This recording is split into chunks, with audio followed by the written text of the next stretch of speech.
हे देवी, कार्तिक मात्यम के 29वें अध्याय का पठन शुरू कर रहा हूँ। राजा पृथु ने कहा, हे नारद जी, आपने कृष्णा और वेणी नदी के तट पर बनिए और कलहा ने जिस प्रकार मुक्ति पाई वह सारी कथा हमको सुनाई है। मैंने भली प्रकार सुनी है। देवर्षि, ये कार्य उन दोनों नदियों के प्रभाव से हुआ था या इस क्षेत्र के प्रभाव से हुआ था? कृपा करके मुझे बताने की कृपा कीजिए, क्योंकि मुझे संदेह है। देवर्षि नारद बोले, कृष्णा नदी साक्षात भगवान श्री कृष्णचंद्र जी महाराज का शरीर और बेणी नाम वाली नदी भगवान शंकर का शरीर है। इन दोनों नदियों के संगम का महात्म्य भी ब्रह्मा जी भी वर्णन करने में असमर्थ हैं। फिर भी चूँकि आपने पूछा है तो मैं आपको इनकी उत्पत्ति का वृत्तांत सुनाऊंगा। ध्यानपूर्वक सुनिए। चाक्षुष मनवंतर के आरंभ में श्री ब्रह्मा जी ने सह पर्वत के शिखर पर यज्ञ करने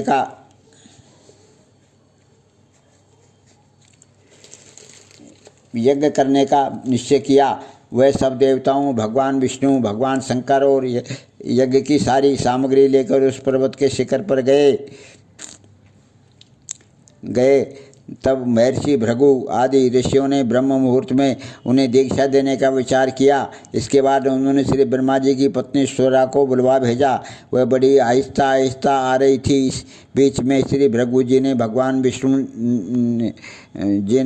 विष्णु ने पूछा, हे प्रभु, आपने स्वरा को शीघ्रता से बुलाया था, वह क्यों नहीं आई? यदि ब्रह्म मुहूर्त टल गया तो फिर दीक्षा का कार्य कैसे होगा?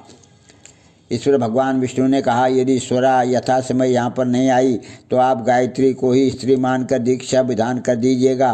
क्या गायत्री पुण्य कार्य में ब्रह्मा जी की स्त्री नहीं हो सकती? नारद जी बोले, भगवान विष्णु ने भगवान शंकर की बात का समर्थन किया।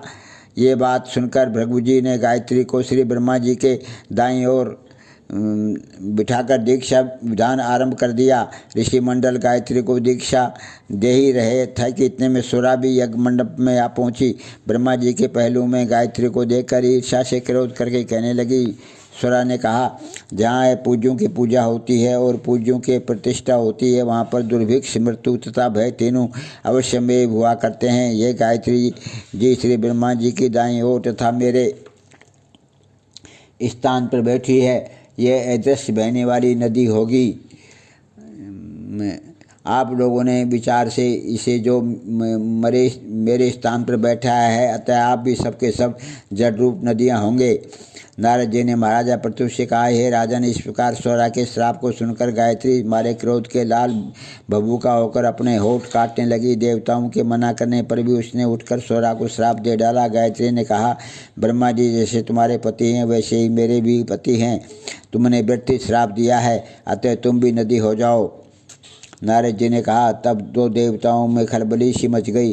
वह स्वरा को दंडवत प्रणाम करके कहने लगे, हे देवी, तुमने जो ब्रह्मा आदि सब देवताओं को शाप दिया है, इससे यदि हम सब जड़ रूप नदियां हो जाएंगे तो फिर निश्चय ही ये तीनों लोग नष्ट हो जाएंगे, क्योंकि ये शाप तुमने बिना विचारे दिया है, अतः तुम इसको वापस ले लो।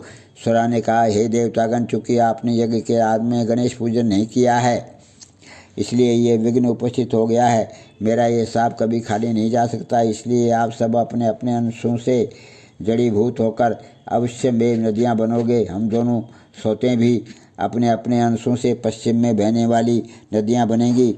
देवर्षि नारद जी ने राजा पृथु से कहा। स्वरा के ये वचन सुनकर सभी देवता, विष्णु, शंकर आदि अपने अपने अंशों से नदियाँ बन गए। भगवान विष्णु के अंश से कृष्णा, भगवान शंकर के अंश से वेणी तथा श्री ब्रह्मा जी के अंश से कुकुद मवती नाम वाली नदियाँ उत्पन्न हो गई। सभी देवताओं ने अपने अंशों को जड़ बनाकर यहीं सह पर्वत पर फेंक दिया। फिर उन लोगों के अंश अलग अलग नदियों के रूप में बहने लगे। देवताओं के अंशों से पूर्व वाहिनी तथा उनकी स्त्रियों के अंशों से सैकड़ों व हजारों की संख्या में पश्चिमी वाहिनी नदियाँ उत्पन्न हो गई। गायत्री और स्वरा दोनों पश्चिमी वाहिनी नदियाँ होकर एक साथ बहने लगी। दोनों का नाम सावित्री पड़ा। श्री ब्रह्मा जी ने उस यज्ञ स्थान पर भगवान विष्णु और भगवान शंकर की स्थापना की। दोनों देवता महाबल तथा अतिबल के नाम से विख्यात हुए। हे राजन, कृष्णा और वेणी नदी की उत्पत्ति का वर्णन जो तुम मनुष्य सुनेगा उसको दर्शन व स्थान का फल मिलेगा। बोलो कार्तिक मातम के 29वें अध्याय की जय। हे देवी, मैंने कार्तिक माध्यम का 29वां अध्याय तुम्हारे सामने पठन किया है, इसको ग्रहण करना।